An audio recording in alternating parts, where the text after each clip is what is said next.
kind of working on this area over here. It's probably going to be a bit dusty because I haven't actually worked on it for a while. Being very careful, it's very, very thick.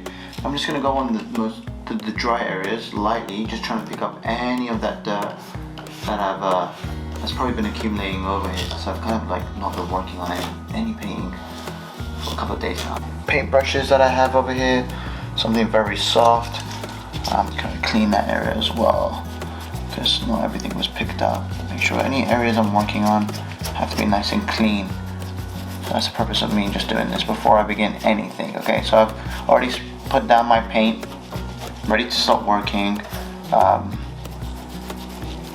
and just trying to clean up that canvas area. Okay, being very careful at any areas that might still be wet because we're using oils.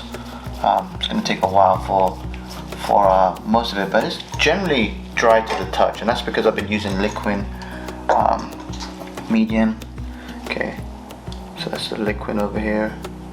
Show it to you, Liquin. It's by Winsor. Just a tip, I've taken off the safety before I start using it because once this starts drying around the rim, even though I clean it, it's very difficult to take off. So I've taken off the safety cap that comes with it. It almost becomes impossible to take off otherwise. So now I just have the regular cap over here. I can just take it off, and you can just pry it off with something sharp. Just be careful. It's obviously left there to protect children and other people accessing it. So if you do have children, maybe just leave it on. Otherwise, if you're in a safe environment like I have my own studio, I'm just gonna leave that on there. So I'm sorry, take that off because I don't need it. It's going to become a lot more difficult when I'm trying to use it. So I have my Liquin. It's going to help my paintings dry a lot quicker than just using linseed oil, which is a traditional medium.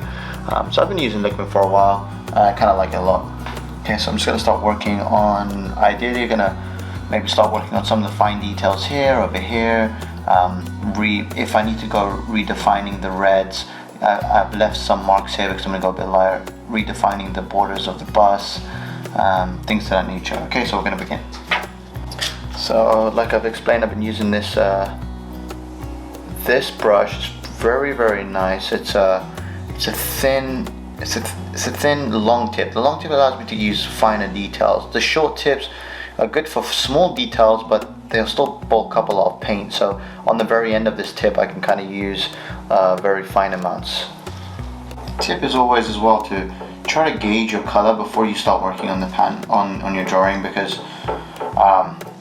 color matching is probably the one thing that I feel like can redefine a painting to make sure it looks like the thing that you try to achieve. And you probably see slightly that this is my reference over here. I'm only using it as a reference, not like for like. I want to kind of bring my own dimensions to the painting as I work along things I like. So I'm working in a very small ratio. It's going to be very difficult to kind of get the fine details that you'd probably be able to get when you have a larger canvas, which is probably going to be my next piece, a lot larger, so I can get those fine details. Seeing the bust, you can maybe not, there's a light tinge of blue in there, just darken some of that redness, and I'm just going to use some blue as a base. I'm not going to read, I don't know if you can see this, but it's a kind of like a blood red. It's got some blue, some crimson, some regular red in there, but I'm not going to use this as my primer. I'm just going to set this aside in case I need to mix some additional colors.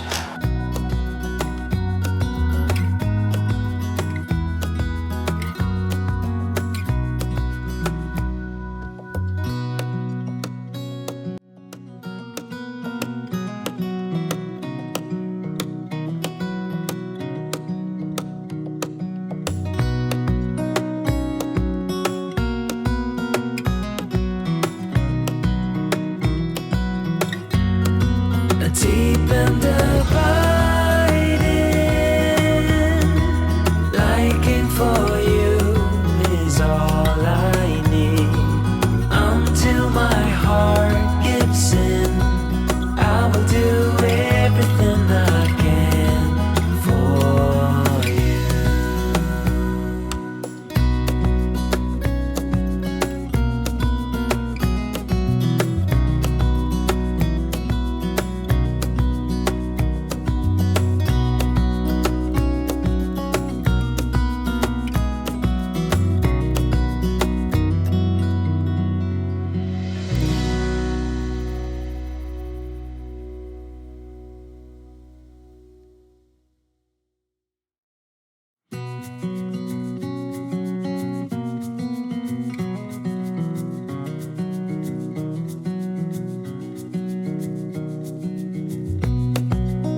stay in this moment forever, so I can hold you in my arms.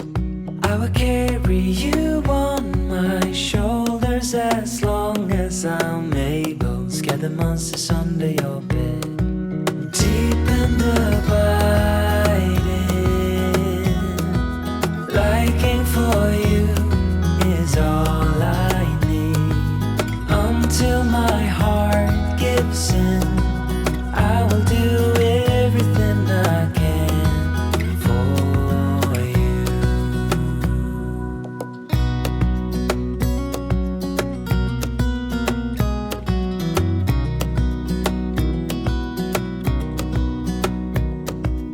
You will grow up in the blink of an eye and move out and beyond your own. But no matter what comes your way, I will stay right here beside you to catch you if you fall. And deep and abiding, liking for you